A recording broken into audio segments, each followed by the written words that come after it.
Thank you, Dunya. And I invited Dunya to just keep track of me because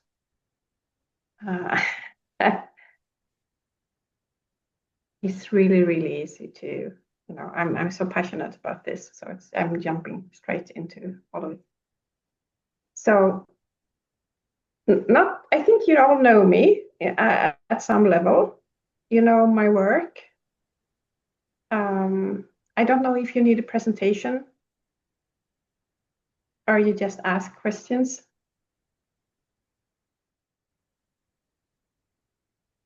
I do want to give Dunya a moment to say something about herself and as what she's doing here as a co-host. Yes, I'm I could say partner to Felicia. We're working together, some peer support projects, and we're in the same organization context. And I have a small business working as a peer support specialist and also as a ACT therapist, acceptance and commitment therapy, here in Stockholm, in Sweden.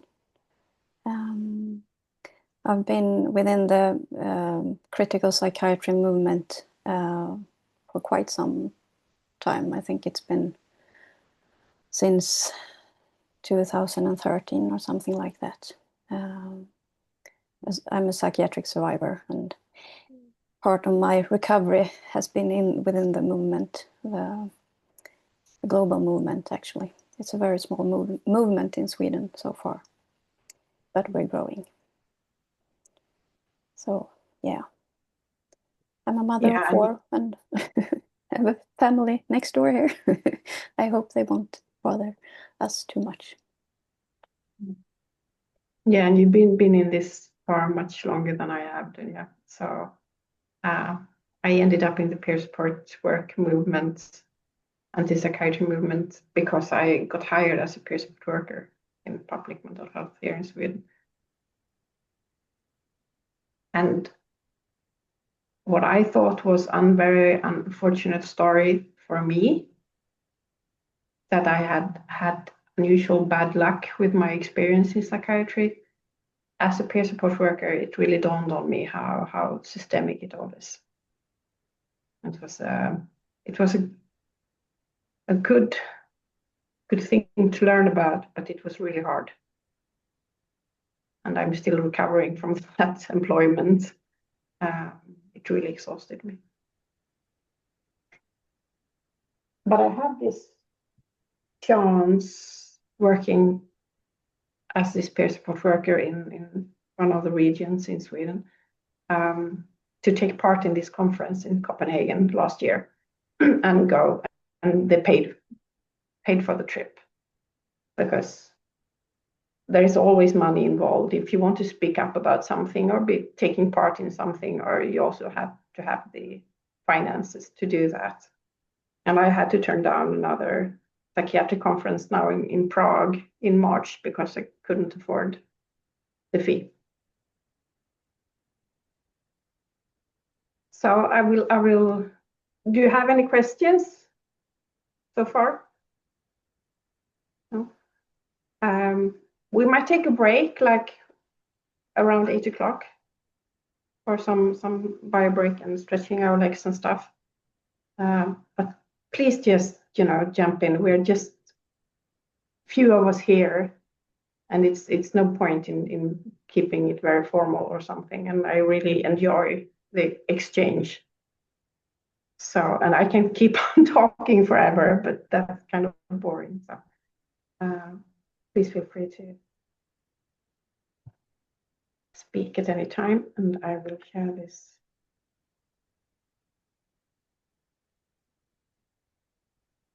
And you can all see my screen? Yeah.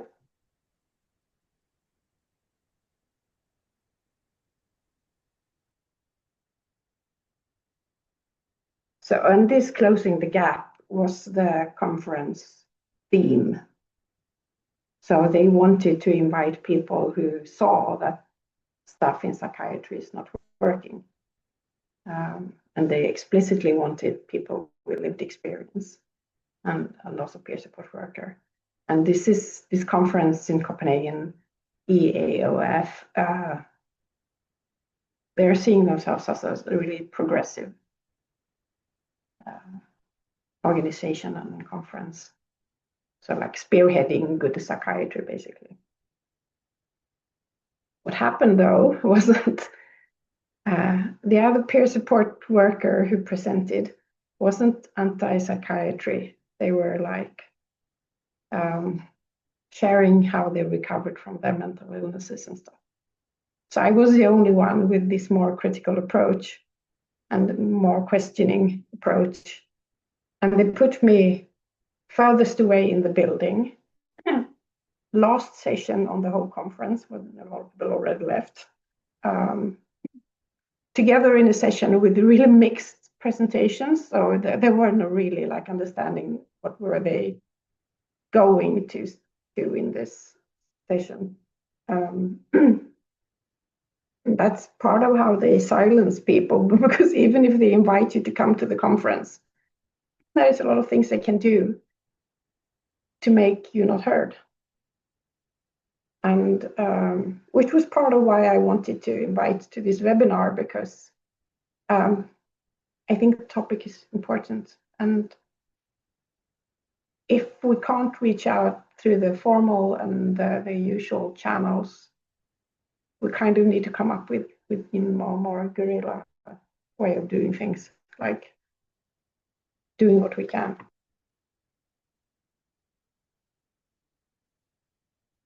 So this was it, and I haven't changed anything in the presentation from the conference. So some wording might feel off because it was made a year ago or half a year ago. But I wanted to speak about this with lived experience expertise, why it isn't really listened to. And I wanted to speak about worldviews and perspective and lenses, like psychiatry is seen as this is reality. People are sick and this is reality, and psychiatry is science and deal with this reality. And I speak about worldviews and perspectives and lenses. I also want to speak about psychiatry and the rest of the mental health sector as also stress and trauma inducing. So they create what's called iatrogenic harm, like care damage, basically. And how you can call this psychiatrization of stress and trauma. And I want to question what it really means to be trauma informed. Because usually nowadays you take a weekend course or maybe something slightly longer, and you put it on your services, like we are trauma informed here. And it means like, okay, you know, there is complex trauma and simple trauma, and you know something about PTSD or something. And I wanted to speak about why lived experience expertise matters so much, and how this knowledge that we have, like Dunya says, I'm a psychiatric survivor. I'm also a psychiatric survivor. And the stuff we had to learn the really, really hard way is psychiatry doesn't want it to be seen, or nor any other of the branches in mental health care. It's like once a patient, always a patient, and then you are the other, and you are not really taking it seriously. So I see that we need to decentralize knowledge and spread agency out. So we can actually start to value lived experience expertise and not only see it as, oh, this is a former patient speaking. And there is, I think you all know about the power threat meaning framework, the PTMF, and a lot of stuff that goes on in psychiatry and other mental health care services is a power imbalance. And I think they have a good tool to start to look at that. I don't think it's, you know, perfect or the solution, but I think it's really useful. And then I wanted to speak about how do we move forward? If we have these discussions, what can we do with it? Like, how can we work with it and create change, basically. And when I went to this conference, some of my colleagues were going to be there, and my bosses and their bosses, and people doing research, and you know, a lot of psychiatrists, and I was this one person, like this red duck, like saying, "Hey, I have another perspective. I want to talk about this in a different way," and that's hard. It's just easier to shut up and move out into the forest and tend to your garden and bake a cake, like, you know, find your quality of life and stay there. But I have this need for having honest discussions, but it does take courage. And yeah, I understand why so few are doing it, because it's kind of a lonely thing to do, to march into a psychiatric conference and say, I have this lived experience, I'm an ex-patient. I want to challenge you, and you, and you, and you, and you're all psychiatrists or psychologists.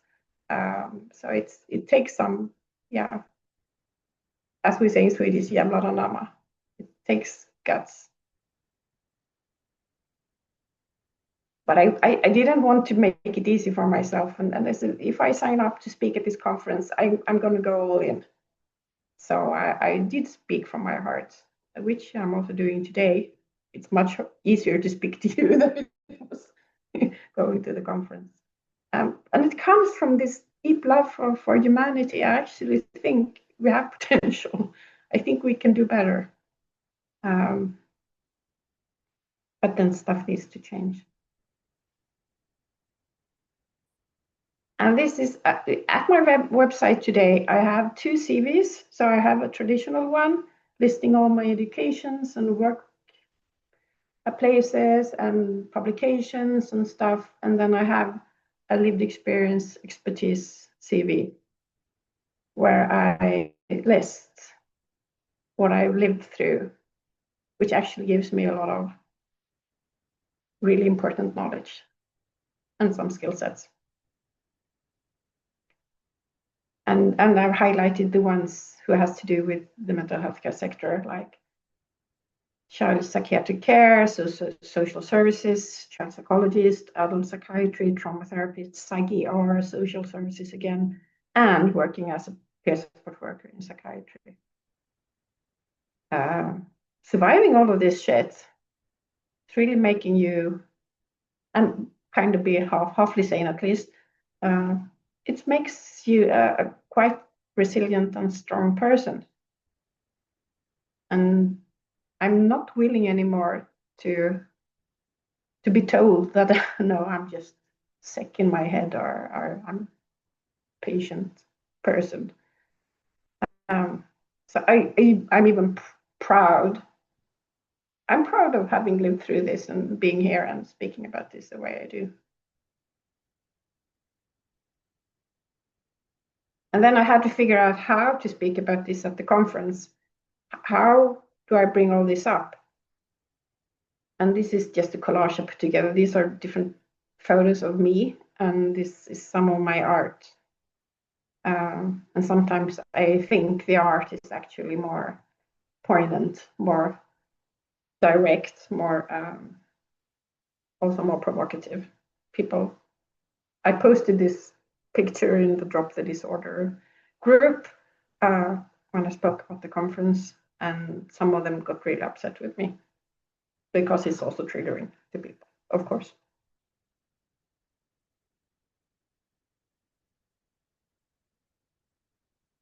And I said that before because I thought my experience, both as, you know, living through sexual abuse as a kid and a young woman, and then my experience in psychiatry, I thought they were rare.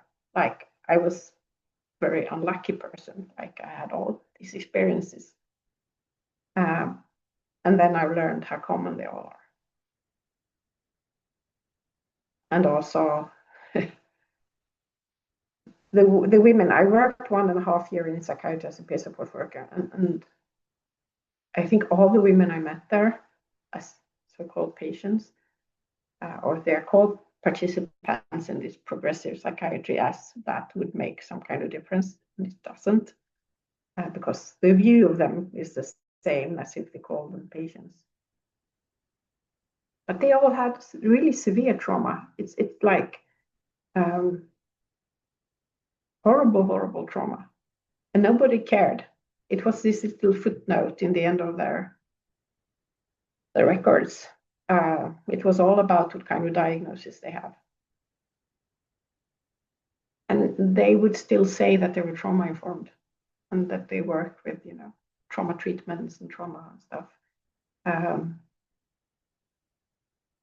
At the same time as I was told all the time that I should not speak so much about trauma, because then the patients came and said they wanted trauma treatment, and there is not enough of that anywhere.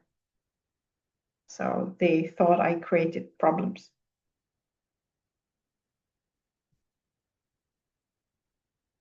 And this is, in this conference, the people coming to these conferences, they are so certain that the way they see things is facts and it's reality. And I really wanted to point out to them how just one lens to look at people through, it's a choice we're making. Like, we could equally, just a couple of 100 years ago, everybody was seen through Christianity lens and in the West, and there have been so much different ideologies that we have been looking through when we try to understand people and why they do what they do, and then how we are supposed to understand and deal with them. So it's just one perspective. And saying that to a psychiatrist, you see this glazing over. They don't even understand the concept of, what are you saying? Like, my perspective, my knowledge as a psychiatrist, you claim it's just one way of seeing things? Like, yeah.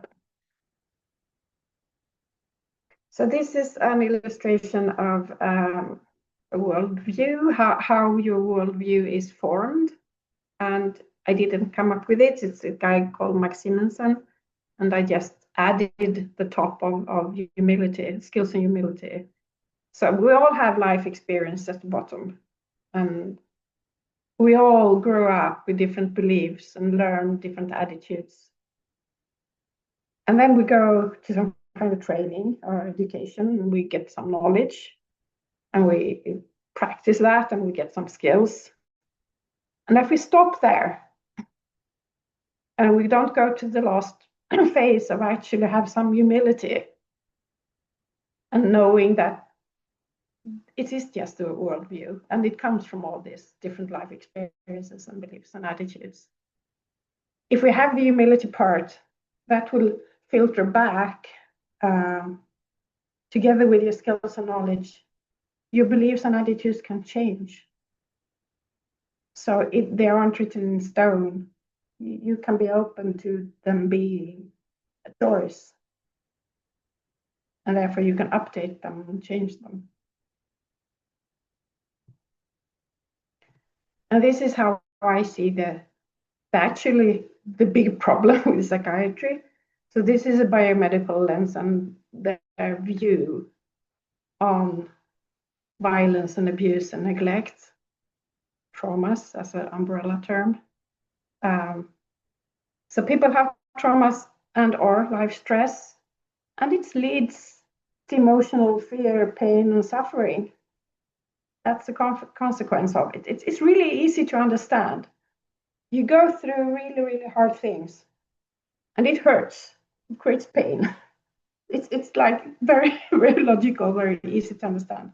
But then psychiatry steps in and say, no, wait a moment. You're suffering because you have a mental illness. You were born with some vulnerabilities. And when you had these hard experiences, your mental illness was triggered. So they remove this really easy model of understanding what happens and put in this like middle step of, oh no, it's a mental illness.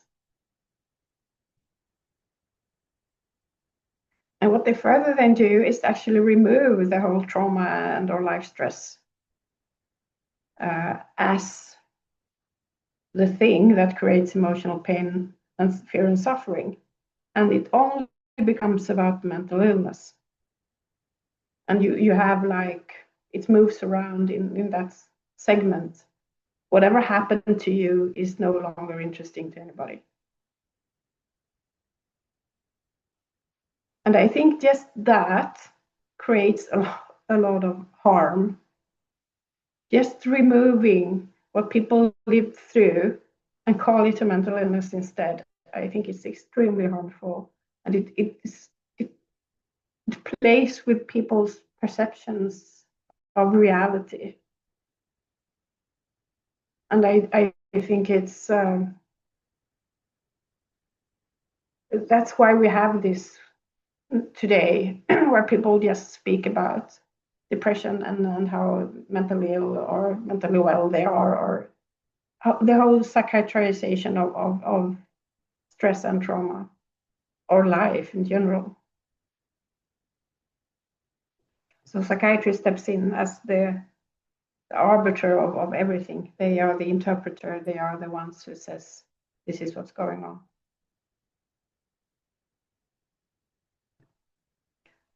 And there is also another problem, because each one of us show up asking for help or seeking help in psychiatry or in mental health. And we don't speak to the other ones who are seeking help. So we are individuals. And it's so easy to put then what we come with when we suffer, because the suffering might also mean that we're not really thinking very clearly, or we are also very sad and distressed, and we want help and support. So we don't see that what we come with is individualized. Nobody says this is a systemic problem. But when there is a collective trauma, like war, for example, that's harder to do. So nobody would step into a scene like that and point to different people and say, oh, you have BPD, you have bipolar, you are schizophrenic.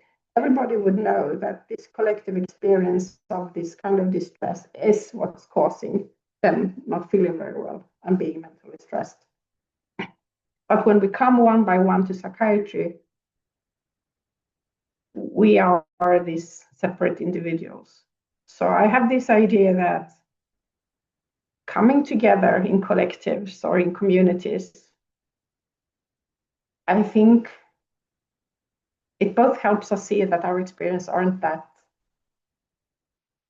strange, they aren't strange, they aren't uncommon, and they aren't really ours. Because there are studies saying, like, give people some money and their mental health improves a lot. So there is nobody who wants us to see that it's systemic. They want us to carry it one by one. And if we come together, I think we have a much bigger chance of changing anything. So this is also why I invited this webinar, because coming together shifts things.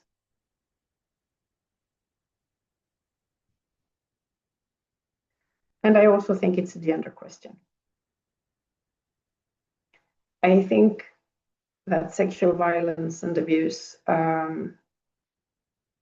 perpetrated against girls and women, and also our boys sometimes, and even men, but it's not seen as, it's just something we need to live with, like it happens, and don't make a big fuss about it.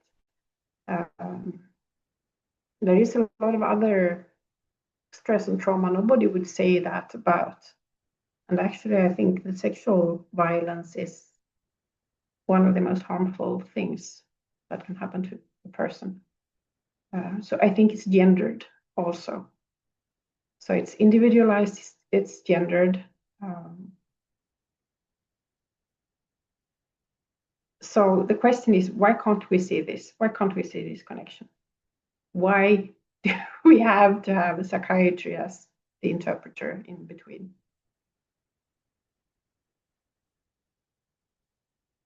And then when I sat as a peer support worker in this employment. My jaw was dropping constantly because the ideas about how to help people and how to support them. So there was one person who was gang raped, and they wanted to reinstall her on lithium. And just hearing that, like, this is the solution to this. It's my mind. It's like it's struggling with, like, because they can't give help. Because if you go to psychiatry, you need to be sick to get help. So they need to speak about your illness and your sickness all the time, and medication, because that's what they have. And if it's about you being sexually abused and or other, horrible things you have experienced, they are the wrong place. If they can't really pin down how sick you are and what kind of sick you are, they don't have anything to offer,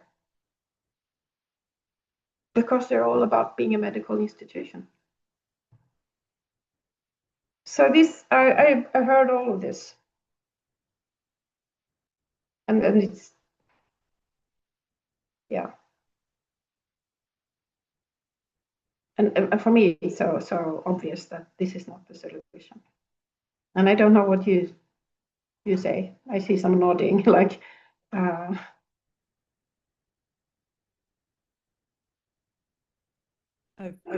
think it's unreal. It just doesn't make any sense at all.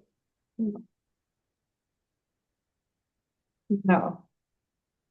And sitting in this conference room, 12 people discussing people, the so-called patients, and discussing what to do with them. Like, should they have this medication? Should we add a diagnosis? Are they more bipolar because their sister is bipolar and this is probably genetic or whatever? And you know that they're just gone through some really horrible shit. And if you bring it up, they just moan, like, are you gonna go on about trauma again? Or you don't have to be so negative all the time.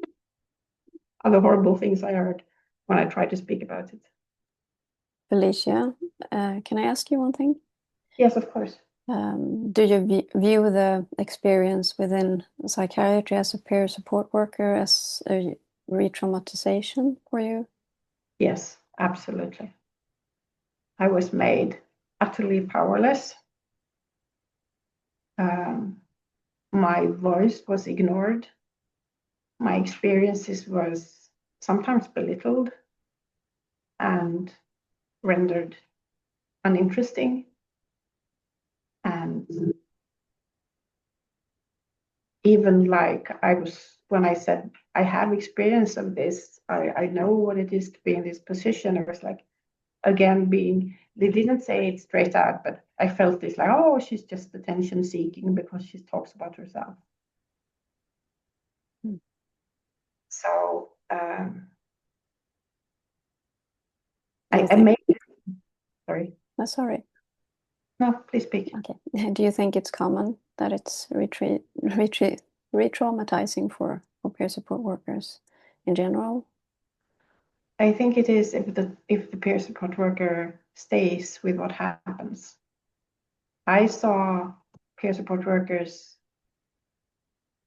signing up on the side of psychiatry and going into this, okay, I am a former patient, I have this diagnosis, I can speak about my recovery journey from my mental illness. I was speaking about my recovery journey from trauma, and also not only,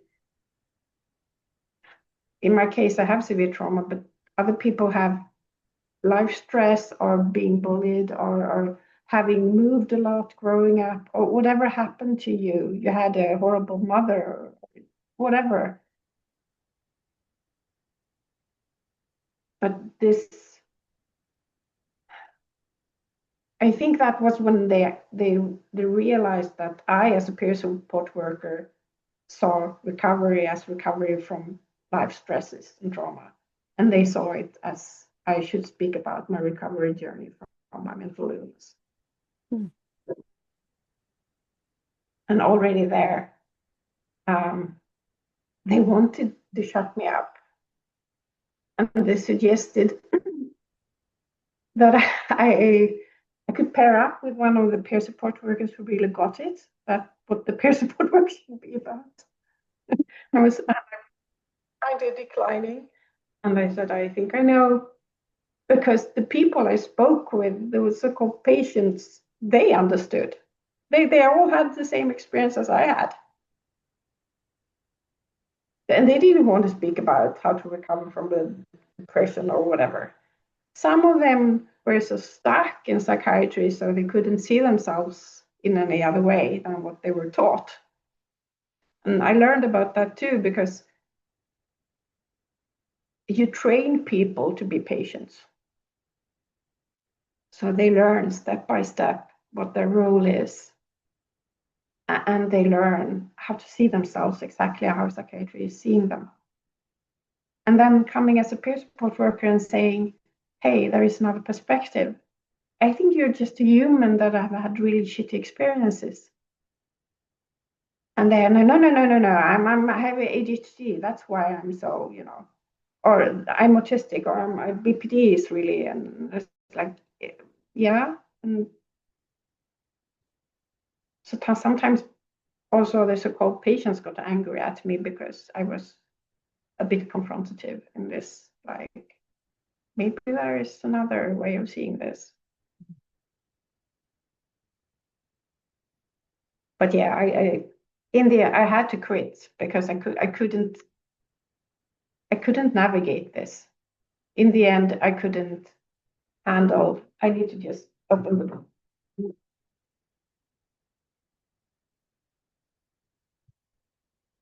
So I have a puppy who is. I just needed to let him know. I got extremely exhausted by trying to make a difference. And I was very, very lonely at work. And I had zero support. And I had one boss who really thought I had interesting ideas, and she really liked speaking to me. And she would really agree with me often when we were one-on-one. Out in the group or in any other setting, she couldn't. She was too anxious about her own job situation and what the colleagues would think, and to expose herself, which felt really strong as a betrayal, because I was courageous and she liked it, but she couldn't. So that was kind of re-traumatizing also, to feel this abandonment, like, and the confusion, because we could have just been speaking about something, and then we went into this treatment conferences, and then she just go blank when I looked at her, and so yeah. I tried a lot of different things. I had seminars for them about being trauma informed. I shared some of my own experiences. I think I did over and over what I could do. And in the end, I had to leave because it was too much.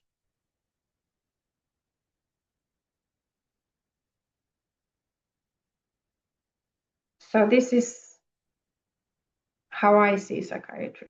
It's a biomedical model. It's about social control. So I was a bit confused in the beginning because I thought also psychiatry was a little bit like they wanted people to feel better, but it's not. They don't care about how people feel. They want people to be functional. And they're really clear about that. No, we want people to preferably go back to being a working person paying tax. And if they need to be totally numbed out doing that, no problem. As long as they can do it, they are functional societal citizens. And they're also extremely occupied with risk and safety for themselves, for the people working in psychiatry. So they don't care so much about the risk and safety about their so-called patients. There are a lot of things that goes on in psychiatry is about making sure that the person working there isn't ending up in any trouble. So there is a lot of safeguarding going on, a lot of protocols, which makes the people coming there seeking help even more the other person, the potentially dangerous person, potentially annoying, obnoxious person.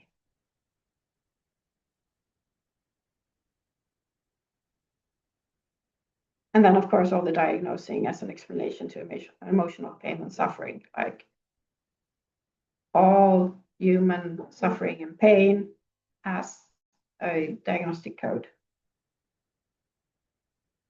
And what they then can use is drugs, treatments, coercive treatments, and to enforce compliance.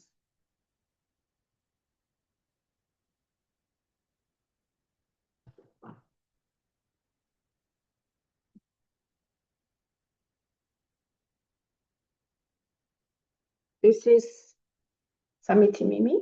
I think you all know who that is. And if you haven't read his book, I highly recommend it. This is not a quote from his own book, but he had a chapter in this Drop the Disorder book. And I don't know if you want me to read it or if you just have reading it yourself.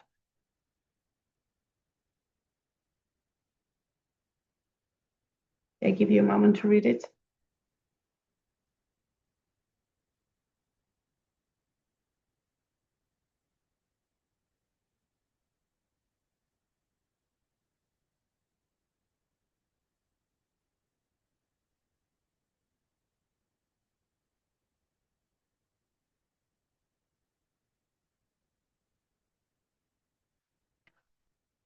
And this is another dangerous aspect of psychiatry, because having so much power over other people, it easily kind of warps your own sense of how you see yourself as this powerful person, and that you can enforce so many things on someone else.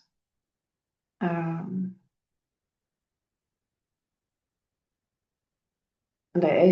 it's because it's easy to speak about the big things. You see person pinned down and injected, forcibly injected, or you see them strapped to a bed or escorted by police, and then there is all these little encounters, like smaller things that's constantly there enforcing.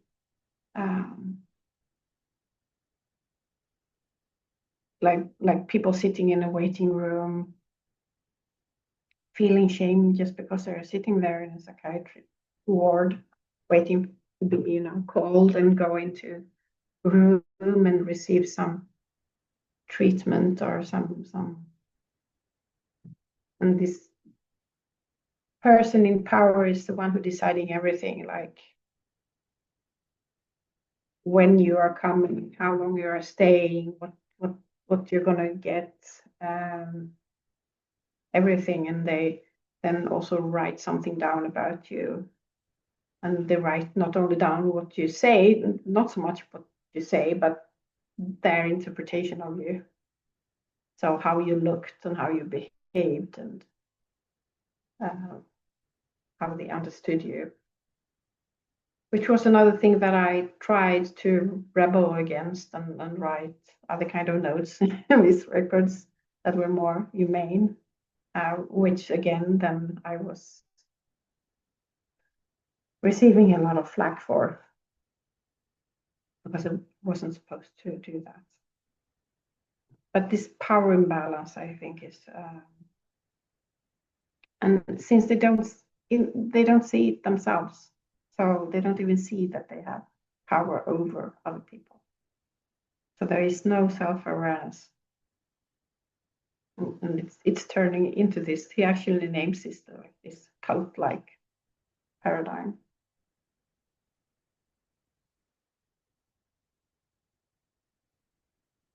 And I said that on this conference, I still worked there, and I said, I feel so tired. I felt so tired trying to speak about all this. And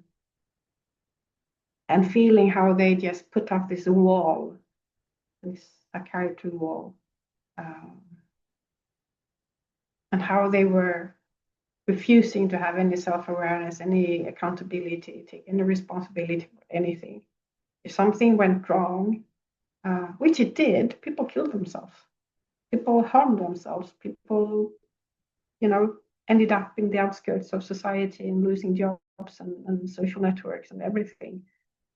And they were just like, shrugging their shoulders, like, well, that's not my fault.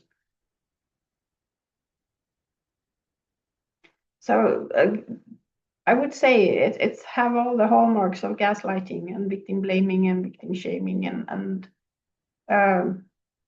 yeah. So I was not only tired, I was also very, very angry, very frustrated, feeling very powerless. And at this conference, so there were it was a huge conference. There were a lot of people there. The first day, they had 3 people opening the conference with extra long talks, and none of them had lived experience. So I went to the general for the conference and pointing that out, like, I think you should have had somebody with lived experience in the opening ceremony. And he said, oh, yeah, blah, blah, blah. And then he said, wait until tomorrow. And then there was a guy coming the next day who had lived experience, and he was also full of praise of psychiatry. He kind of, introduced himself. Hi, I'm Peter. I'm bipolar, like this. And I have OCD, and I went to this clinic, and I'm eating this medication, and yeah, all of this. And then he came to me afterwards and said, are you happy now? Like, you got your lived experience. And I was like, yeah, no. I told him I was not happy because I wanted somebody who dared to be a bit critical. And he didn't really understand what I was saying. The evening before, there was this dinner and there was some dancing afterwards. And I was trying to talk to this person, sharing my critical thinking, my ideas and my perspectives, and he was wanting to high-five me and pat me on my head. As literally this, token, this pet, this cute patient who think they know something. And it was infuriating. It was, I still think about it sometimes, and I'm thinking like maybe I should write him, and I don't know. But they have a conference in London next year, so maybe we could be some more people going there. Please sending an abstract. I don't know. So this is what I see needs to happen. We need to acknowledge the link between trauma and life stress and emotional pain, fear, suffering, and real life consequences like poverty and all of this. And I think the solution to that is we need to work on giving people agency. We need to create communities, safety, support that I think could lead to real life change. Not only numbing out and being able to go to work half time for the rest of your life. And I'm sure there is a lot of more that needs to happen, but just putting it there, like, it's not impossible to come up with something else instead of a psychiatry and our, traditional psychiatry is working. But in Sweden, for example, it's really hard to start an alternative because the people handing out money for that are the same people who support psychiatry, like Socialstyrelsen. So they've created this loop of the people talking about evidence-based practices are also the ones deciding where the money goes, and therefore this dependency between psychiatry and the ones creating the guidelines and having the money. And there are a lot of rules around. And if you want to start, like I have this idea of starting some kind of safe house, or where people could go instead of going to the psych ER. But then you have to hire somebody with the proper education and all of this, and then it kind of falls because then there is a great risk. The regulation is so strict around this. It's very hard to come up with an alternative, and I think therefore we need to do it more guerrilla style, and basically form our communities and come together and give people options and alternatives. And I'm really curious about what you think about all this, because this is just my thinking. Do you want me to close up the presentation and we take a break and then we talk a little bit about this, or do you want to jump in now?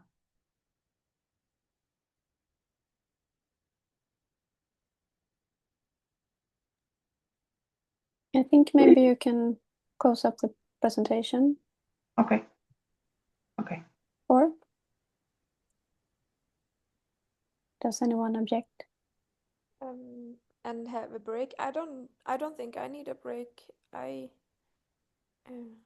actually want to talk about it, but if you guys need a break, we can maybe. Okay, there are a few slides more, and I can go through them, and we see if we need a break or we just talk with each other. Yeah.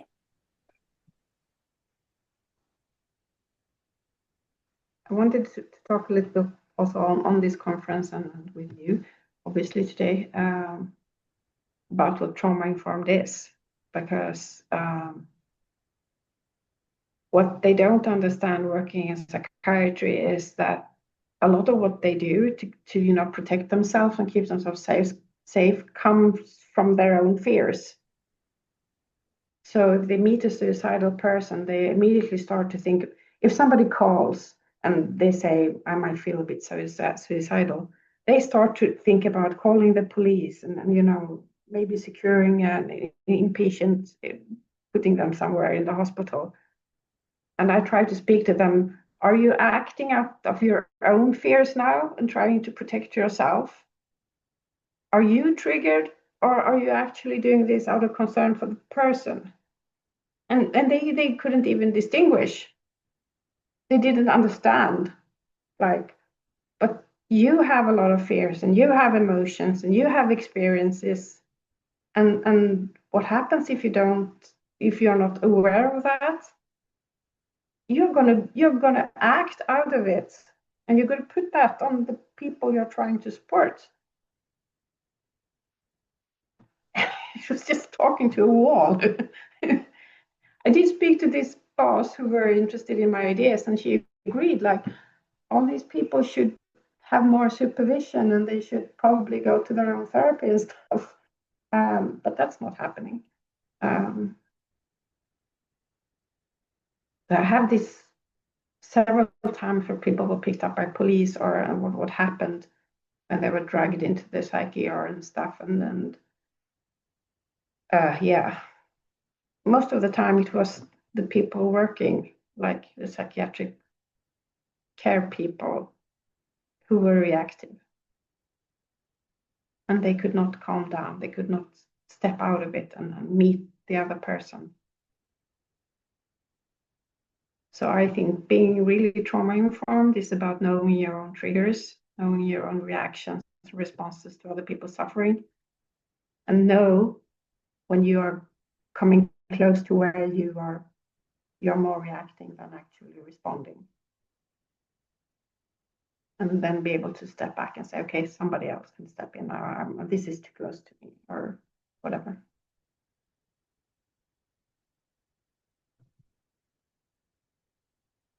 This is my idea of how we Can can I- work trauma-informed. Can I add to Yes, the list? please do. I think it's also really important that we resource ourselves as well. So working in a trauma-informed way means that we have safe spaces that we can go to, safe people that we feel comfortable with, that we can open up to, so that we have like protection and community around us. It's not just us on our own working Yeah. trauma-informed way. I think that's really important. It is. It is really important. Thank you for pointing that out, Janine. Which is also very dangerous when you then end up feeling very lonely in what you do and feeling that you're actually without support. We all need what I saw in psychiatry at this place. They did have each other and go back to each other, but they were also reinforcing the bad stuff. So they were taking care of each other, often before they were taking care of the help-seeking person. So while it's important, they need to be educated. Everybody who works in settings like this needs to have educations about understanding that they have their own needs and to be able to differentiate them from the help-seeking person's needs. And none of it is wrong, because we're all humans, so we all have needs. But this is not what happens when we pathologize people, because then it's about I'm healthy and that person is sick. And we're not humans anymore, struggling and having emotions and needs and stuff.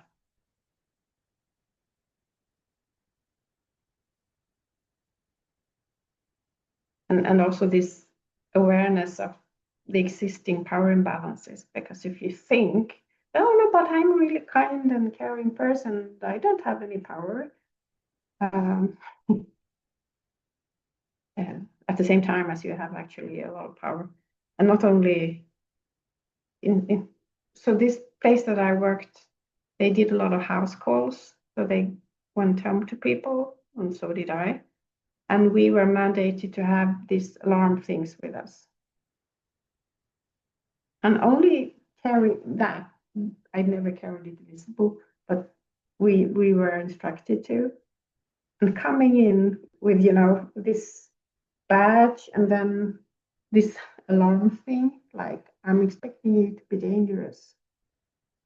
Already there is, yeah.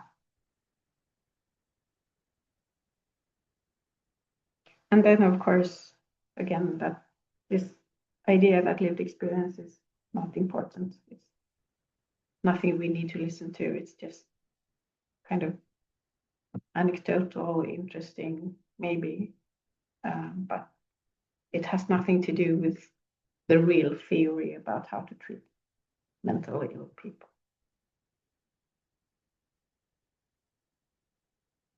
So this is Jasna Russo. I don't know if you heard of her, but she is an early researcher in what's called math studies and lived experience expertise and peer support work. I'll give you a few moments to read it again.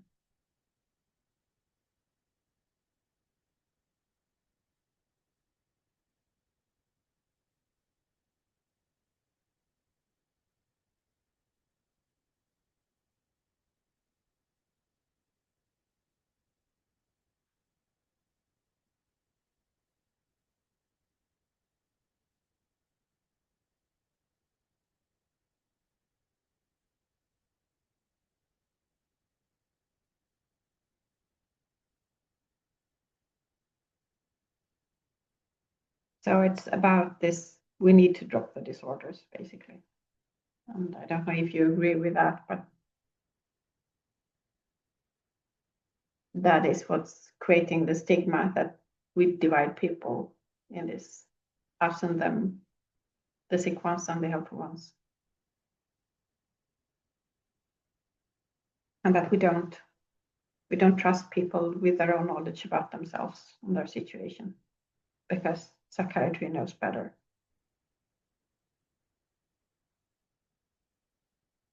So these are some of my ideas about how we can move forward. So I think the PTMF, or the power technique framework, is important. I think we need to work more relational and have more community work. And I think recovery needs to be spoken about differently, because now, where I worked as a peer support worker, all of them said we are working recovery focused. When I asked them to define what does recovery mean to you, nobody of them could. They did not. They just something they said didn't mean anything to them. And I think epistemic justice here as a concept, like we have the theory and the theoretical knowledge, we have lived experience. Everybody has lived experience, but I think psychiatry must be one of the places in the world where we are not asking people how they actually experienced the help they got, because it's not interesting, because sick people, or should we ask them about anything? But that people actually know a lot about themselves, their lives, and what goes on, and what could potentially be helpful to them. And having a peer support work system where you are a decoration or like a token, where you are the cute survivor, that's not going to change anything. I've been trying to, dive into what MAD studies is and what it can offer. But it stands for so many different things, and you have so many different people in there. Some of them are really, buying the whole psychiatric framework. Other people are very critical. It's very, differentiated. But it's interesting. I think it needs to be included.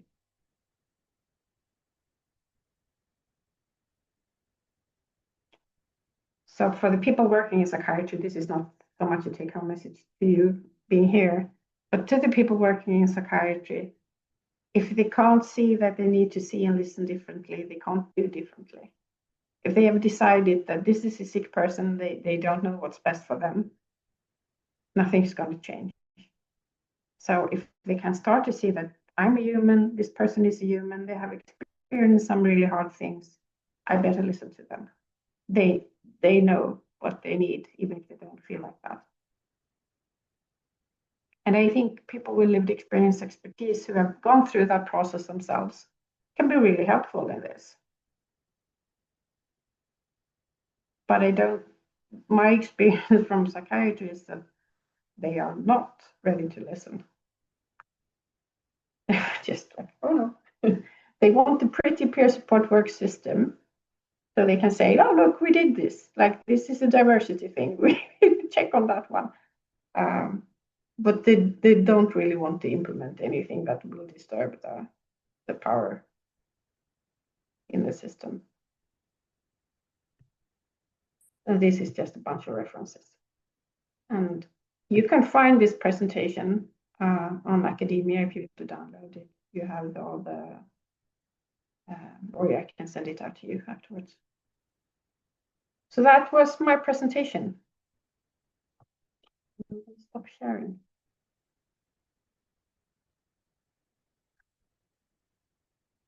So I can see you. Do you need a break? No? Nobody? And if you need, just take one. Thank you, Felicia. Yeah, you're welcome. But what are your spontaneous reflection? Mine? I also, Yeah, Anna? sorry. No, please. I also really want to say thank you. I actually really, I'm a little touched because this resonates so much in me. I feel that I'm in the right place here with you guys in this Oh, webinar. I just want you to know that. thank you. Yeah, it's empowering for me. It's a little scary, but a little healing in some way, I feel. Mm. And I'm also a psychiatric survivor, and I feel that coming out of it, coming out of contact with psychiatry was like coming out of like an abusive relationship, actually. So it's 5 years ago now, but I am far from healed from all that trauma the psychiatry put on me.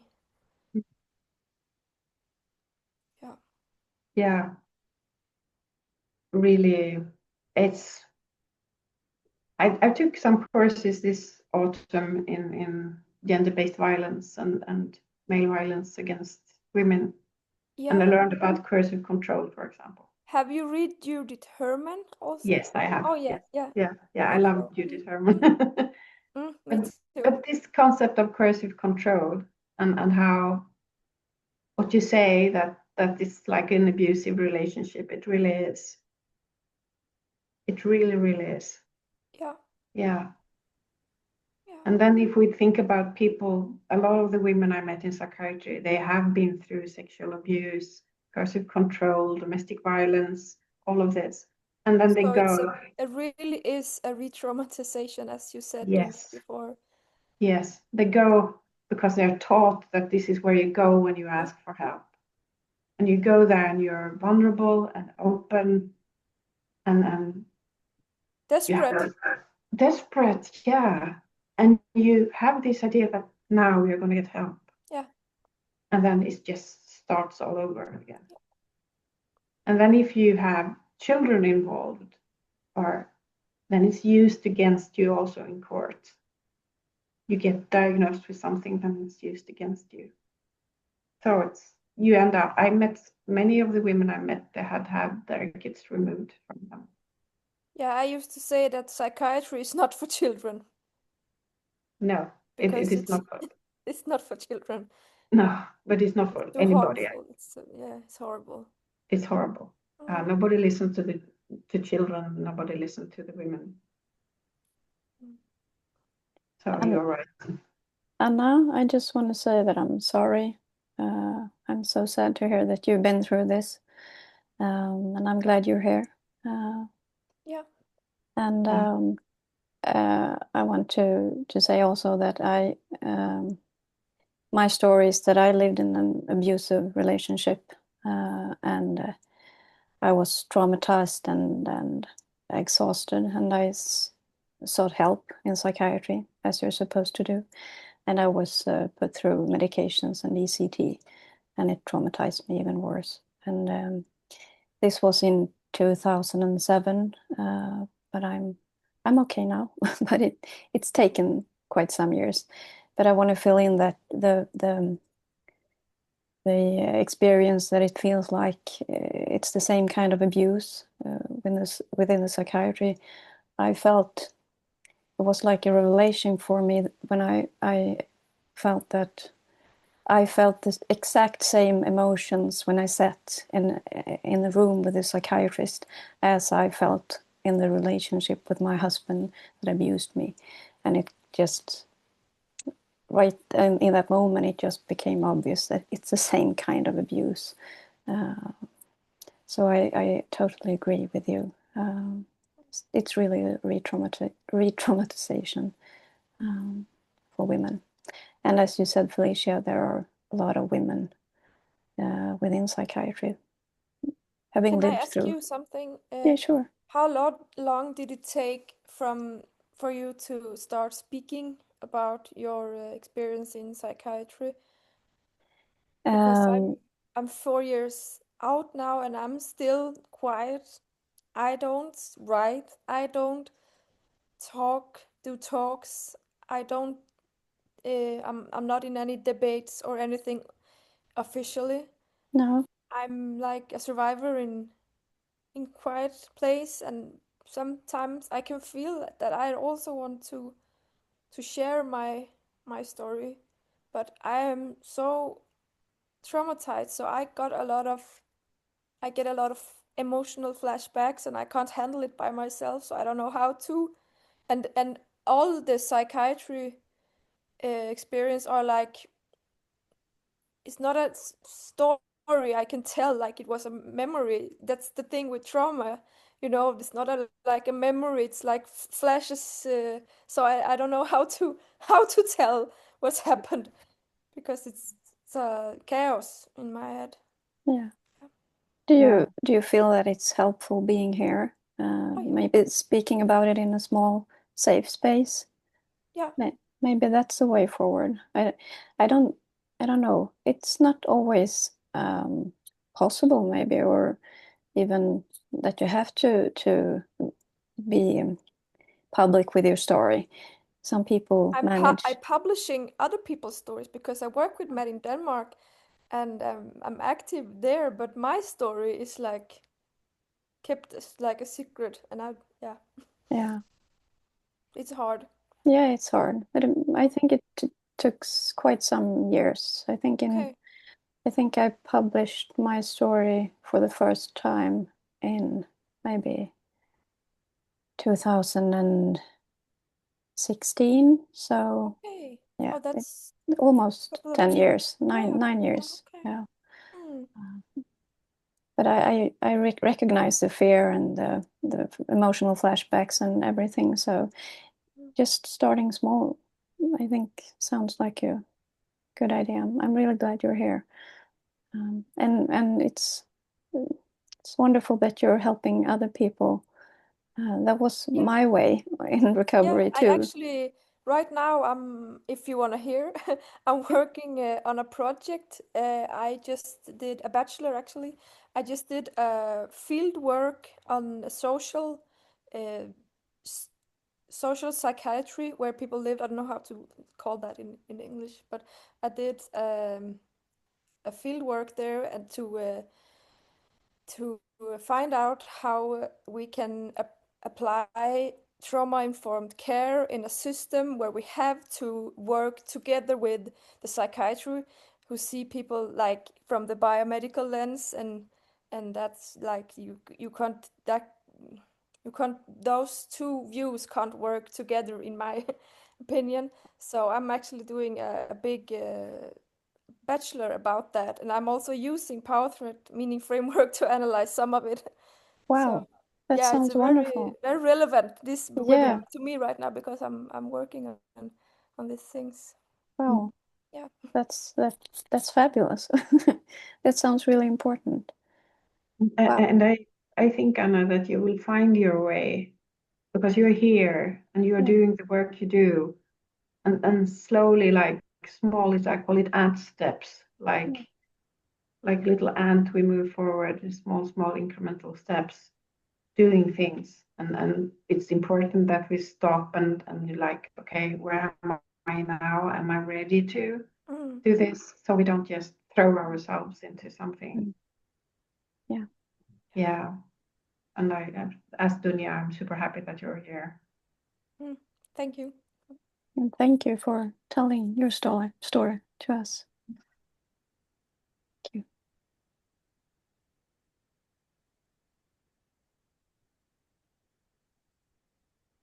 Some other reflections or whatever pops up in your mind sitting here.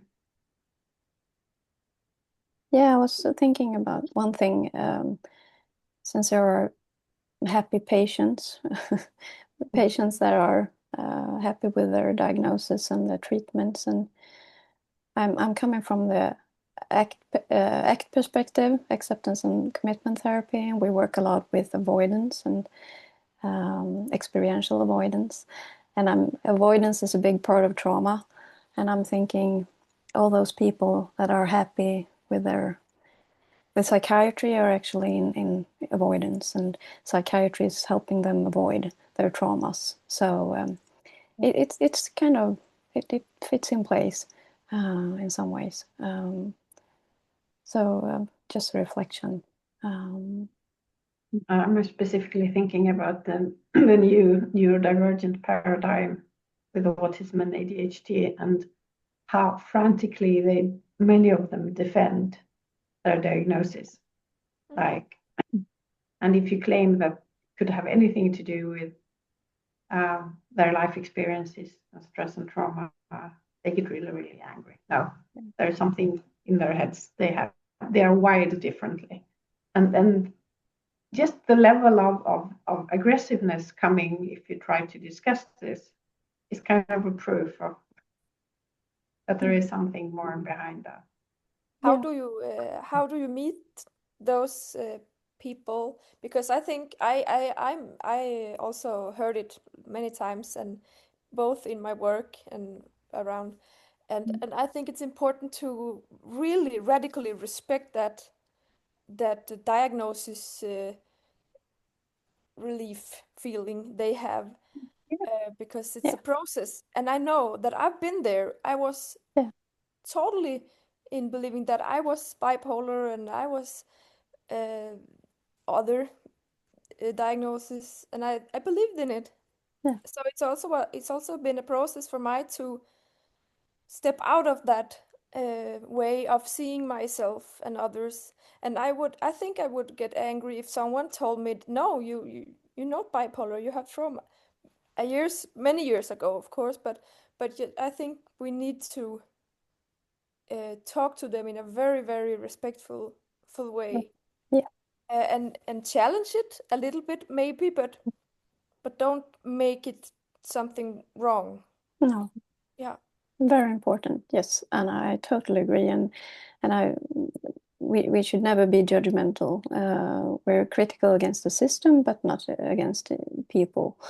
And it's so I think the first step is to own your own story, whether it's the medical model or whatever story you need to explain your experiences. And that's the first part, I think, in recovery, always to own your own story. And from that, well, maybe you can find this way or another way.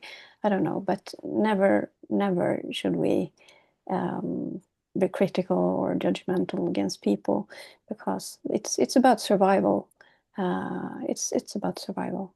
So and we're all in avoidance in some degree. Avoidance is a natural thing, natural human experience. So nothing judgmental about that. But it's when you look at it from different perspectives, it just, well, it's explainable. It's And I think by speaking about it, like it's a perspective, it's a worldview, it's choice. You can look at through this biomedical model at your problems or how you feel. You can explain it by this, but you can also open up to there being other ways of seeing it.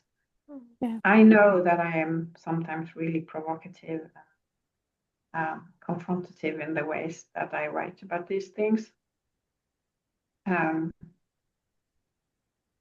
I try to be respectful, but I also don't want to step back from, I have this other perspective. And I know, so most people I met in psychiatry, they really like their diagnosis. They're like cradling babies, but not all of them. Some of them are really angry about their diagnosis. And I met this woman who is my age, and she hated her ADHD diagnosis. She really hated it. She thought it was like part of why she was in this distress that she was in. And I said, yes, but don't have it. Like, and she was looking at me like, what? But the doctor said that she had ADHD, and I said like, but have it if you want to, but you can also choose not to have it. And that idea just like, what? Can I not have it? Yeah, that's your life. You can decide for yourself. Yeah, they've been told that it's in their brain, so yeah, probably. Of course. But that opened up for her to be able to decide that she could just not have ADHD. I actually think it's like you can try on different clothes, and your narrative is you can choose. You can try on this dress or those pants, and you can choose a narrative that fits you and that's helpful and that's making you move forward instead of being stuck. Because that's the danger with psychiatric diagnosis. It keeps people stuck. People they don't evolve or move forward. They're stuck, and that's the awful part of it, I think. And I used that picture with someone the other day, that if you think about psychiatry as a really horrible gray heavy coat that you put on, and life just becomes gray. And what about if you just pick another coat that has more colors and Yeah, a lovely summer dress. I was just thinking about the miscreditation of patients when they have a specific diagnosis. Their perspective means nothing or means symptoms of the sickness or those. That's a topic I'm very up to date. Sorry. Yeah, you're busy thinking about I'm that. busy thinking about it. Yeah, exactly. Yeah. I think it's really helpful to think about the coercive control, because it happens at so many levels in society. It's happening in the family home. The coercive control is happening there, but then when whoever in the family unit needs to seek support, it's also happening in all these outside structures as well. But then all the way up to government, like there's just this coercive control that we're breathing in every day. We swim in it, and it's incredibly highly gendered. Not only gendered, but women and children are the ones who need to be dehumanized in these systems to keep the social control going. And it's so tough, and I'm really grateful for everyone here who's willing to speak up. And I'm on my own journey, not from psychiatry, but I'm just coming out of an abusive marriage, and I went to social services for support, and I found that incredibly dehumanizing. And everything I said about my ex, they put in a report and they sent it to him, and then he weaponizes that information against me, and it's been horrific. So it's like, well, where can I do? Where can I go? What can I do? Like, what is there? Like, the only services that can really help me are the charities who can't actually offer me much more than just verbal support and listening. So it's incredibly hard. And I've worked in psychiatry, and it's just horrific. People are absolutely reduced to diagnoses and medication, and that's it. And that becomes their whole life. And yeah, it's devastating. But anything like groups like this that can come together, just pump life back into us, that remind us that we're human, we deserve to be treated as human, and we deserve to really look after the most vulnerable people in society. Yeah. Thank you, Janine, for Thank sharing you. Yeah. part of your story with us. Yeah. Are you in Sweden? I'm in Sweden, yes. Oh, yeah. Yeah, I have experiences from the social services too, post abuse, and it's been awful. My psychiatric history and my diagnosis were weaponized against me in court, and for 11 years post leaving him.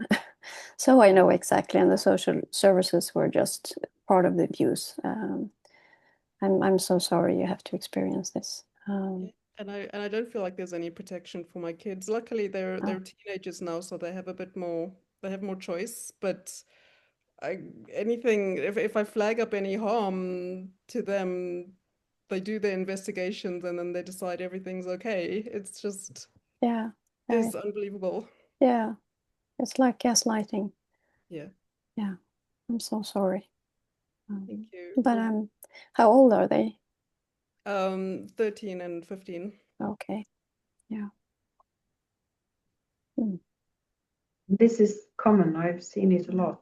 Me too. Yeah. and also how it's the women who this happens to. So Yeah. even if the man has like haven't taken any responsibility for the kids growing up, or even if they have been abusive, or it's still this idea of what is it called? Parental Parental alienation. Yeah, Yeah, yeah, they use it against women. women are doing that because they're like talking badly about the father or the man in the relationship, and therefore the women are not trustworthy. So, and especially if they have a psychiatric diagnosis, then yeah. And this is apparently widespread. It's not just in Sweden. It's happening in No, the US and Yeah. everywhere. I think there is some new laws in the UK Yeah, I think I read about that. around this. Yeah. Yeah. Yeah. Yeah, so it's Yeah. it's widespread and it's systemic and it's gendered, as you said, Janine. Really. Then you have a woman sitting in front of you talking about how the social system is working against them, how they've lived through this abuse, how they've been coping, how they've been taking all responsibility, they're exhausted. And then they have a physician in front of them saying, maybe it's not bipolar, maybe you're schizophrenic, or maybe it's and maybe we should up your sertraline, or how are you sleeping? Maybe we should add some more sleeping pills. And it's like, people get utterly voiceless in these situations. Yeah. It's like they're talking and out into thin air. Yeah. And then the children are psychiatrist also. Their responses to abuse and stress. So they get ADHD and Yeah. then put on medication. Yeah. Yeah. So I think we kind of agree on the picture and the problem. Yeah. Yeah. I think so. Yeah. And just by coming together, I think this is now we know our experience because they're so similar. It needs to be systemic. It can't be about us as individuals. And if it's systemic, we're not going to solve it by, as you said, Dunia, criticizing people. We need to dismantle the system. We need to come up with something else. Yeah. How do you guys deal with the anger? Because I know that I'm never gonna get any justice, and there are no consequences for the people, the psychiatrists, the nurses, the people who treated me. There will be no consequences.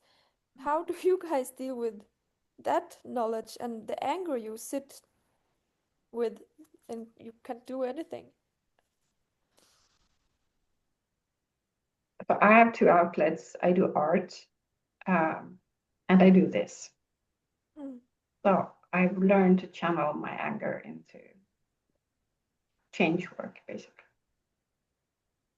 Yeah, me too. My activism is it's anger. The fuels is anger. Has been always so, and speaking up and speaking out in public is it feels like canalizing my anger and also fighting back in some way, exposing the truth. I can imagine that the feeling of helplessness get a little less when you feel that you speak up. Yeah. Yeah, it makes sense and it's very inspiring. Yeah. Yeah, and it gives your agency back. You find that you can actually, you have choices around this. You can use your voice. Because one of the most traumatizing things for me was the lack of power I felt. Yeah. Yeah. And that is taken away from you in so many different ways. Yeah. And the more you are in psychiatry, the more is taken away and the less power you have, until you have nothing. Until you actually need to use appeasement and pleasing as a coping strategy to just get out of there. But you left psychiatry, have you? Yeah, I did 4 years ago, and I actually have contact to one psychiatrist, but he's not a regular psychiatrist. He's in our field, and he's helping me with the tapering strips to lithium tapering, and if I need sjukskrivning, he also get me once. So That's I great. still have a psychiatrist, but he's private and he's from our field, so it's not like psychiatry for No. me to go to him, because he's very empathetic and good at the tapering, and all others psychiatrists don't know anything about tapering. So yeah, Maybe that's healing. but I'm out of the system. Good. Yeah. 4 years ago. Wow, that's Yeah. congratulations. That's very strong. Wow. And I feel that my recovery started when I could break free from the psychiatric system. That's when the real healing started for me. Yeah. Also, all the complex PTSD symptoms and all the trauma reactions started, but I felt that, okay, now I can find myself again and be myself from now on. Yeah. Yeah, nobody's telling you who you are and what your problems are. Exactly. That's my experience too. I share that experience of breaking free. Also was my starting point in healing in another way.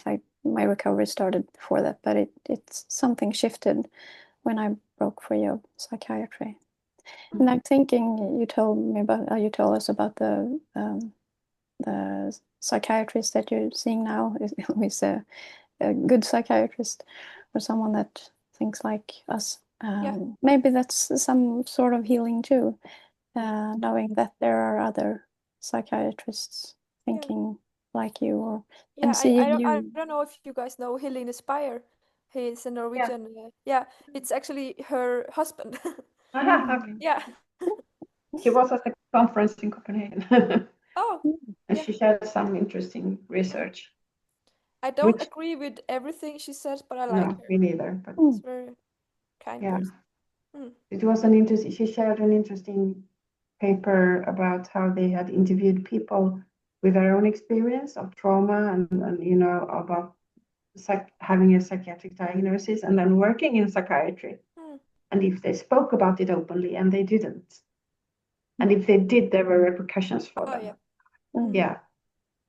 So it was interesting. You can't even say that you have a so-called mental illness working in psychiatry. That says a lot about how they see their own so-called patients. Yeah. You can't be It has to be us and the sick people. That professional distance. They have to keep that. Yes. Yeah. But that's also like the foundation of fascism, or any ideology that is coercive and controlling. Like, there needs to be us and there needs to be the other people. So same in racism, same in any like this. And that's exactly what psychiatry is built from. This is a foundation.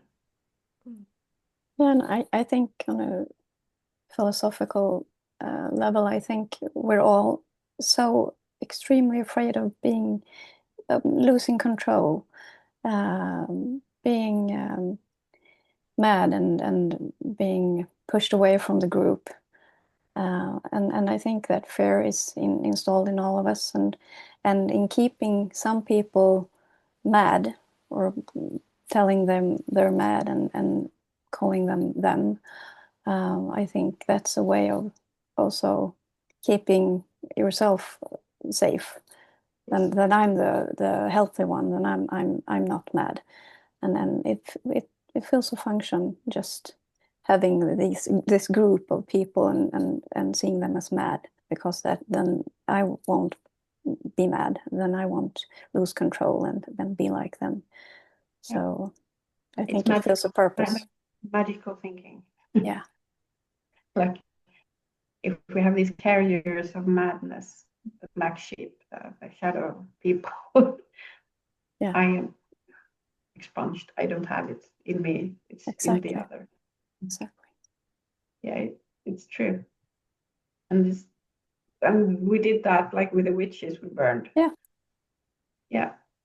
And now we have the mad people. Yeah. Yeah. That thing, the good patient, is also an interesting topic, because if you're a good patient, you get a little better treatment. And Yes. if you say something against them, then you then they will give you something to cry about, you know. I was a bad patient, I think, in their eyes, because I started to question my diagnosis, and yeah, and then they, And it's the good patients that they want to turn into peer support workers. yeah. Yeah. I'm actually proud of myself that I wasn't the good patient. Good. But it hit me hard back then. Yeah, it does. But Yeah. you preserved something about yourself. I think. And that was a symptom of my personality disorder, they said. Of course. Yes. Yes. Yes. And if you're really unlucky, they can be really, handling or treating you really badly because of it. Very, very, very badly, yes. Yeah, yeah. I experienced that too. Yeah. Yeah. I had a psychiatrist, saying to me that, "Oh, Anna, I can hear the way you talk that you're borderline. I know that." I remember that sentence. I will never forget it. So Yeah. And I couldn't dehumanizing. say anything, because No. every time I tried to speak up, they wrote, the patients get in affect because of her personality disorder. Everything. I couldn't say anything. I was stuck in that. Yeah. Yeah. That's what I mean. Position. With the lenses. Helpless. Very Yes. helpless. Very helpless. And dehumanized. Yes. Yeah. And you Totally. can't reach them because they have decided that these are the lenses they are looking at you through. Doesn't matter what. They also laughed at me. Mm. When I overdosed, they laughed. I overdosed because of the treatment again and again, and then I came back and they laughed. I said, "Haha, you were at the hospital yesterday. Haha." Funny borderline patient. Yeah. That's very evil, actually. That's evil. That's Very, pure very evil. evil. Yeah. That's evil. Yeah. Yeah. And very dangerous Yeah. because you're I'm so driving sorry. I'm so sorry, Anna. It's heartbreaking. I get shivers. Yeah. And it's so common. I heard so much about that. Like the Yeah, in both Denmark and Sweden. Yeah. This was in Denmark, but I get my first psychiatric drug when I lived in Sweden. But the real bad stuff happened here in Denmark, but it could be Sweden. I know that too. Yeah. No difference, I think. And actually all over the world. Yeah. In the Western hemisphere, at least. Yeah. It's a Western problem. Yeah. Yeah. And we were exporting it into the rest of the world, unfortunately. Yeah. I'm a bit curious, like, I think coming together and see that we are not alone is really important. Do you have any idea about what you want to do with this? Can you, what did you say before you asked the question? Sorry. No, I'm thinking meeting like this it has many benefits. Like we know we are not alone. We know our stories are similar. But I also wonder if you have any, and you don't have to have, but any idea where do you want to take this? Like could be the next step, or Mm, if there is any, um, how can we use coming together like this? I think we should keep getting in touch Mhm. and like, oh, I don't know. Sometimes it's hard to find the right words, especially in English. Um, No worries, like we're all. It's just Janine who's native. The rest of us is just. use each other because Yeah. the hardest thing is being alone in this. Yeah. And I've been alone before I met my people from Mad in Denmark and from the field. I was very alone with this. So I think the most important and the most healing things is having each other and making things together. I'm a big fan of the report synliga. Huh? Yeah. Osynlig. That yeah. I also want to do some kind of things like that here in Denmark Mm. to collect stories. Yeah. Um, and I wrote a project was supposed to be like an alternative to the psychiatric treatment, like a safe house. You talked before, like a safe Yeah. house. There should be more alternatives. I Mm. think that's also the way to go, and you don't get any money from socialforvaltningen, Mm. or but I think we should do some houses outside the system and Yes. see if they can help people, and if they do, uh, this I think I hope the psychiatry will fall at some point if we show them that there is something else, there is other ways to see Mm. this and other ways to be with people and help people in crisis. I think that's like on a systemic level one of the ways we can go. And Mm. at my personal level, it is, yeah, like chatting with you guys and connecting with other survivors.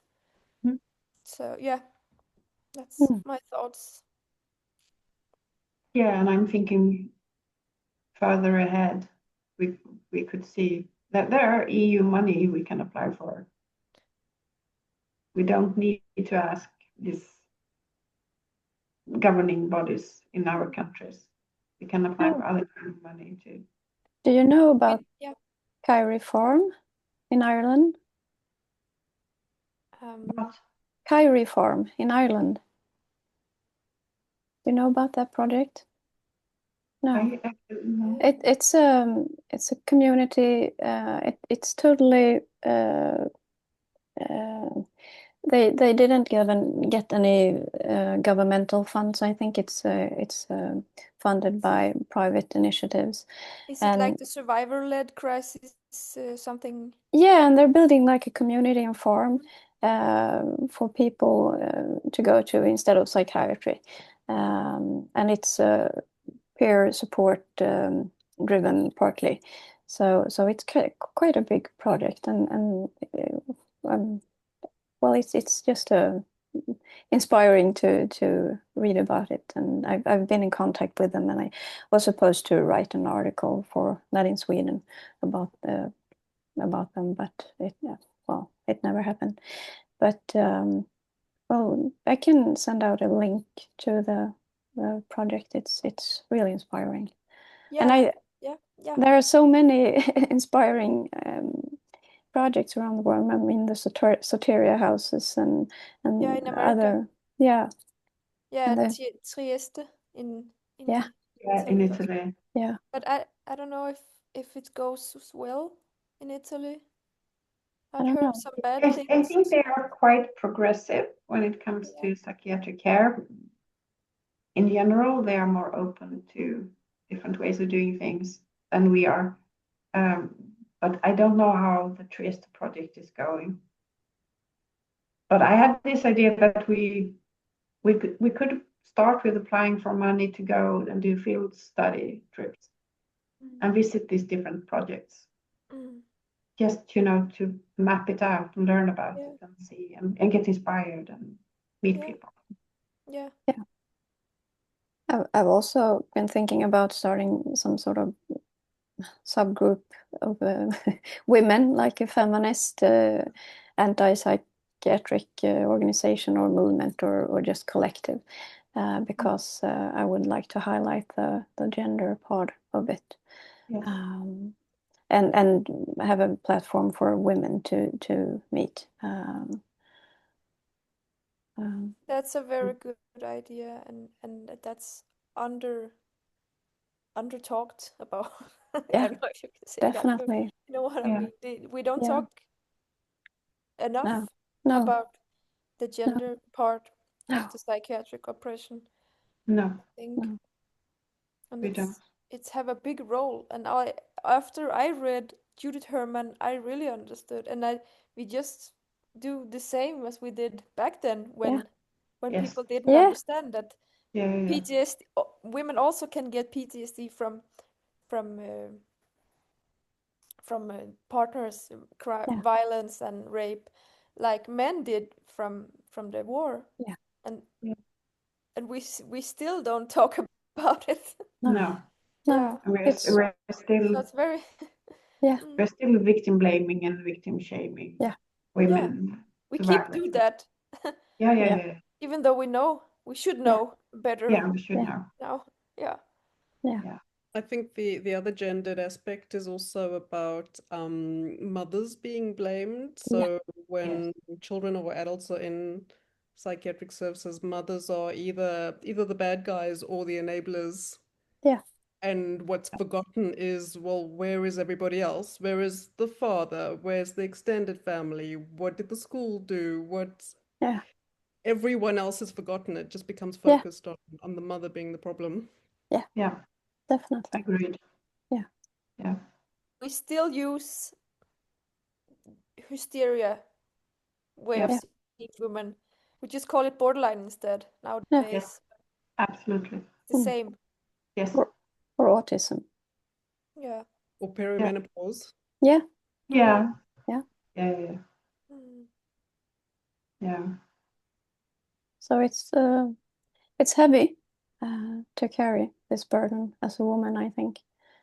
And that's just so wonderful, this group that we met tonight and could share this and maybe think about, as you said, Felicia, how can we move forward? Could we move forward and maybe make something of it? Just putting down our different ideas on the paper and having a start. Yeah. And I think what helps me is to see that when the feminist movement started to work towards getting women the vote, for example, like in the early days, they had to fight with all that they had, like, and they were really worked against, like, and they had to do a lot of demonstrations, provocative stuff. They did a lot, and sometimes I feel, because I see us as the early forerunners. We might not see psychiatry fall, but we are the one in the beginning of poking and doing things.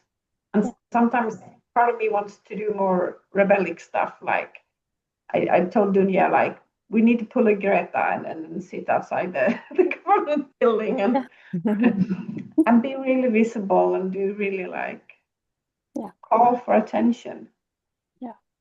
Like we so it comes with personal risk, and you get visible, and with all that stuff that can come your way if you do.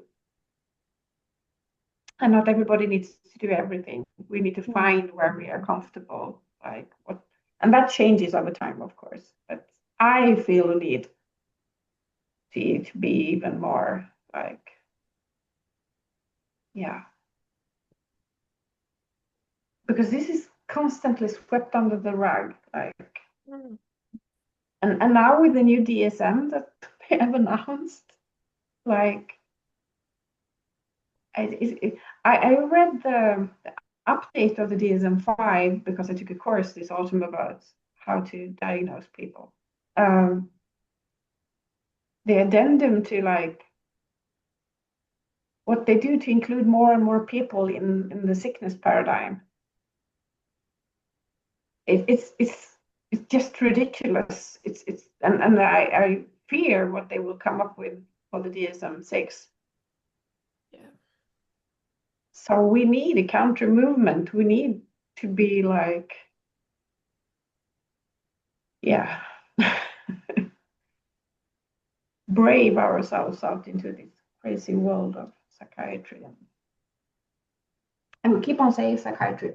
I have a beef with I know you are a psychotherapist, Janine, and you and I, Dunja, we've trained in psychotherapy, and we call ourselves sometimes therapists. But there is so much wrong in that part of the field as well. And they often get off easier because they're sometimes psychiatry is the bad guys and psychotherapy becomes the good guys in this. And I don't think we should let them off the hook that easily. And it's not only psychotherapy, but the training institutions as well that are Yes, hugely problematic. like a pyramid scheme almost, like.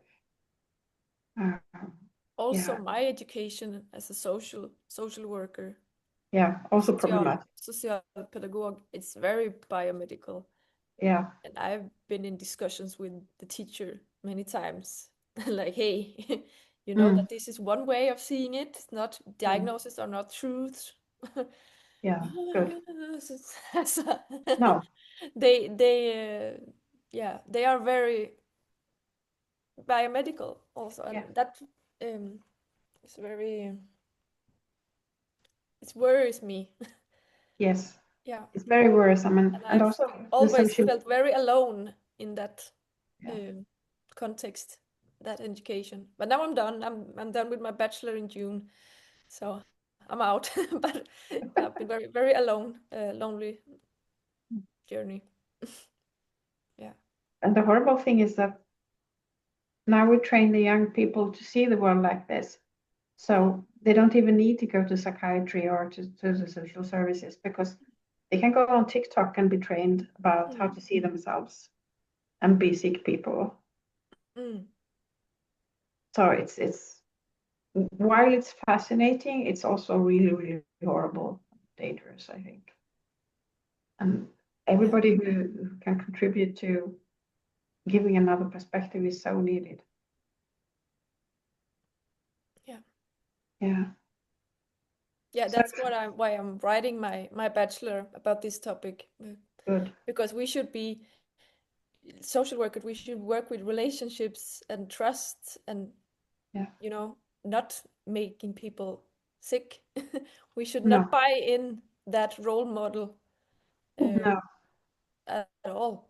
We should be way more critical than psychologists and therapists. We should really be the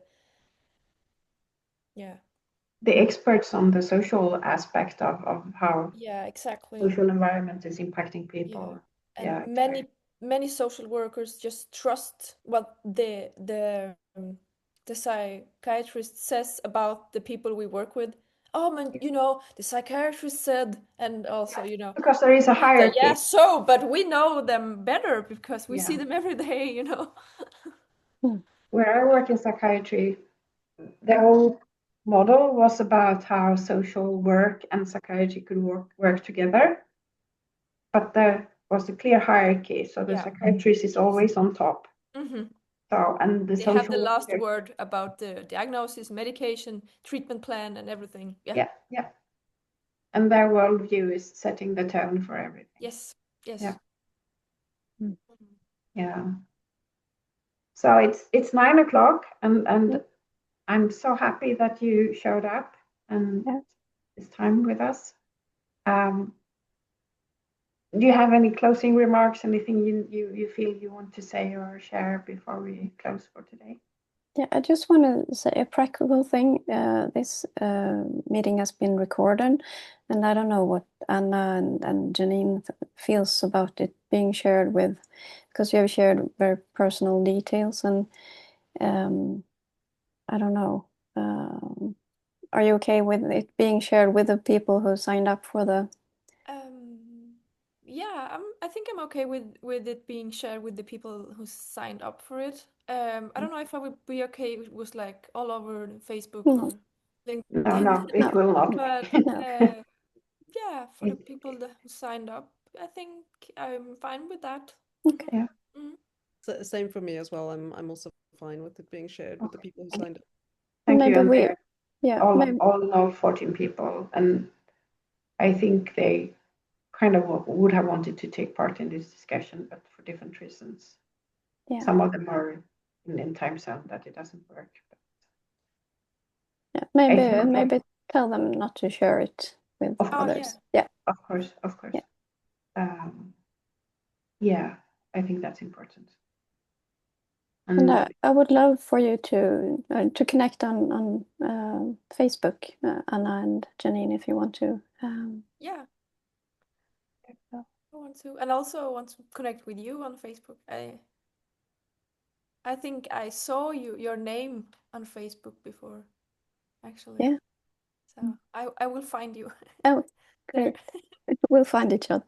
Yeah, we will find Yeah. each other. Yeah. and Anna, you said something about when you got out of psychiatry. I just have this idea of maybe we should actually celebrate Yeah. more. Yeah. So I picture like this mad party. Oh, like, yeah, that's a great idea. Yeah. Yeah. More we come together celebrations. and have a celebration. Yeah. We got out. Yeah. We are And back. Not yeah. caught Yeah, in this. that's actually true because most of the time I feel sorrow and I'm Mm.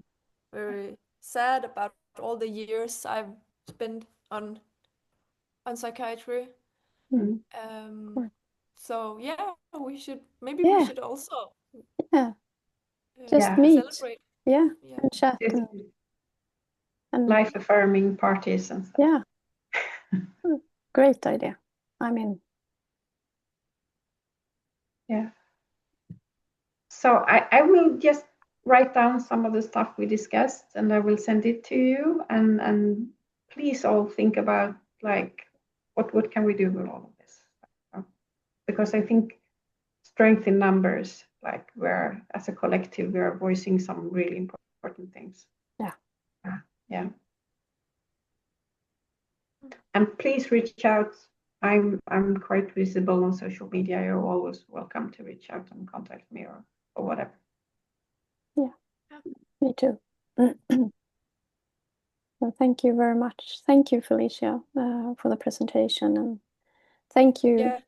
Anna and Janine, for sharing. Were very powerful stories. It's been amazing meeting you. Thank you. And I hope I see you Thank soon you again. for being the very, very empathic witness to my stories. That was very that felt like a safe space for me because I could feel your empathy and when I was telling about Mm.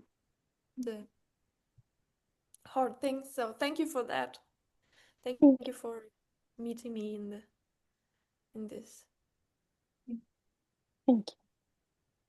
It's a very, very important that you have an empathic witness when you're telling your story, Yes. actually. Yeah.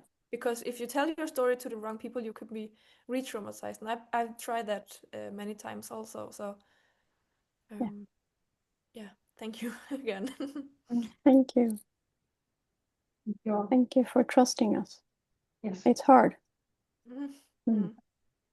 Yeah. Thank you so much, everyone. I really appreciated the space today, and I'd love to stay connected. Great. Thank you. Thank you. Thank you for your courage.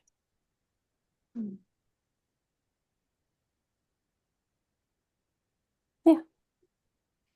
So we're letting you go for the Yeah. evening. And we will see each other again. We Yeah, will, we will. definitely. Yeah. Yes. Yes.